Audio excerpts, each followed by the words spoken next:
Good afternoon, and thank you for joining us for this afternoon press conference.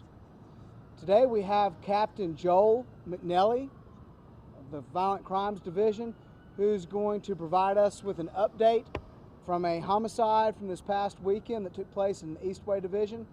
Not only is he going to provide an update, he's also going to ask for your assistance, the community's assistance in locating a very dangerous individual.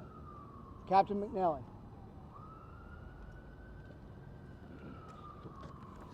Give you all a quick spelling. Joel, Joel, McNelly, McNelly, and I'm the captain of the Violent Crimes Division.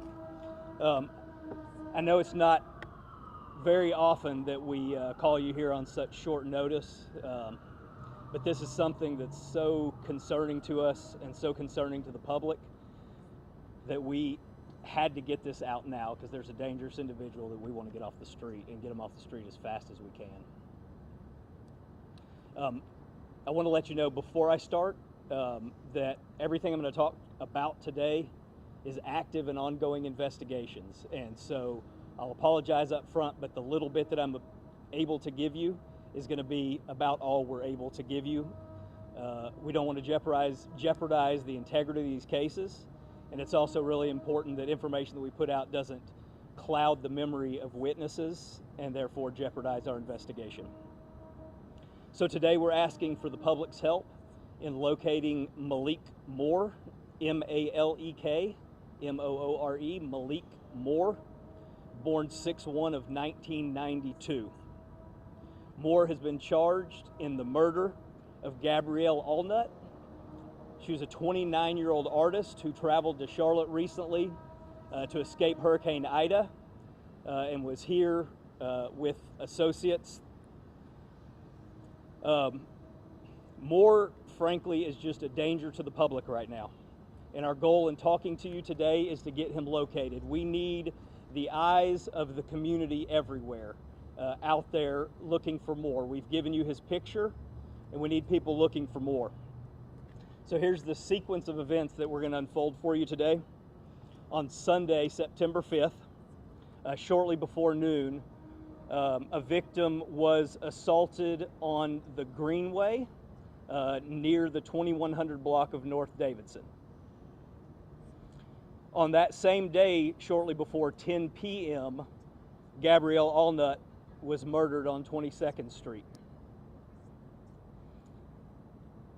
Later that night, leading into September 6th, there was a market on 36th Street. The exchange at 36th Street was broken into. And we have reason to believe that Malek Moore is responsible for all of these crimes. In addition to that, the Greensboro Police Department considers Moore to be a person of interest in a case they're working. Greensboro will be putting out their own press information, so I can't give any more on that, but I want you to be looking out for the information from Greensboro when that comes out in the next day or two. Our detectives have literally been working around the clock since we learned about this homicide. We have thrown a tremendous amount of resources from our homicide unit. Our crime scene investigations unit has done a really great job. Members of our lab have worked tirelessly on this case.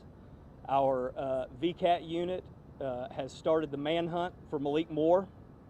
We've been talking with regional partners, putting out social media posts, giving you photographs. We've had officers out canvassing the entire area where all these crimes happened in a pretty concentrated area.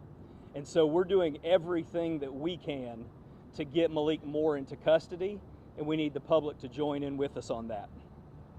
So here's what you need to know. From the mugshot that was sent out previously, Malek Moore has cut his hair. He has a short haircut now.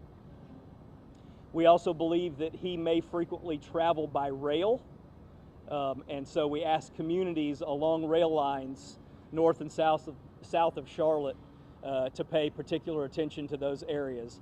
All of the rail companies in those areas have been notified and have been given mugshots of Malek Moore. and so they're on lookout as well. Currently, we have active warrants for Malek Moore for murder, for first-degree kidnapping, for first-degree burglary, for breaking and entering, and also for larceny after breaking and entering. Moore is a very dangerous individual, and it's really important that we get him into custody as soon as we can. And so what we ask of the public is, if you see him, do not approach him. Call 911 wherever you are and report that you've seen him. In whatever city, whatever community, if you see Malek Moore, call 911 and let the local police handle that. Additionally, after you call 911, if you would like to call Crime Stoppers, that telephone number is 704-334-1600. But because of the urgency in capturing Moore, we're urging the public to call 911. And I can now take any questions. What was that address of the Greenway, 21? Around 2100 North Davidson. Yeah, which is close to Cordelia Park, Okay. close to the homicide scene. Go ahead. Is it your belief that he is still in Charlotte, or is this kind of a situation that you don't really know right now? Yeah, we believe him to be fairly transient, and so one of the reasons that we're speaking out with this kind of urgency is that we do need the community's help in finding him. And so, honestly, we don't know whether he's in Charlotte or not. And it's important to know, it's not just the Charlotte metro you're worried about, it's other metros, potentially north and south of Charlotte, right? That's correct. Did he know Gabryelle? To our knowledge, this and all of the cases are all stranger cases. Can you explain a little where Gabryelle was murdered? We've heard art studio, residence. Was it a residence being used as an art studio? So the building is a prior residence. It's a small house that's been converted into an art studio. So it is actively an art studio that she was staying in, getting away from the hurricane. Do you believe that he did what he did at the exchange in 36, broke in, saw somebody there, killed her?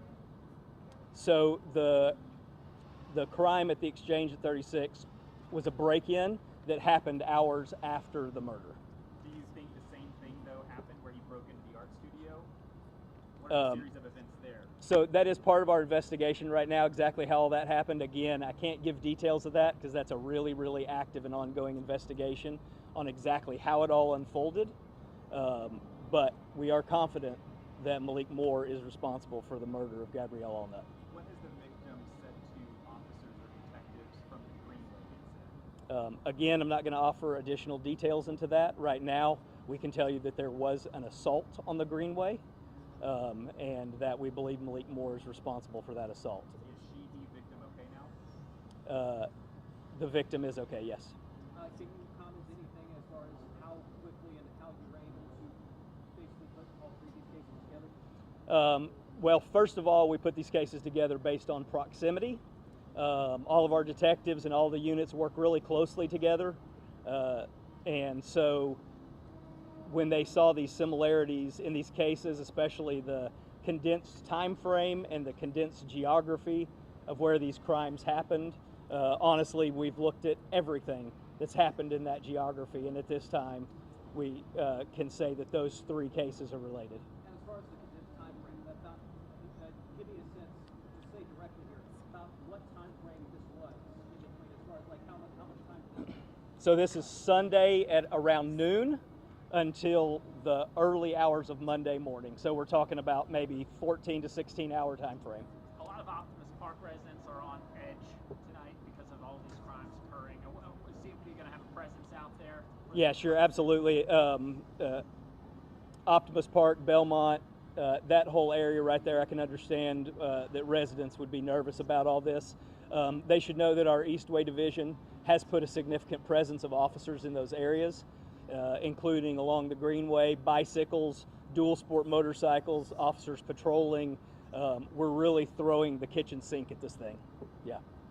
When you say he travels by rail, does he hop on the back of trains going through town, or is he? We don't know that for certain, whether it's illegal rail travel or legal rail travel, but the proximity to the rail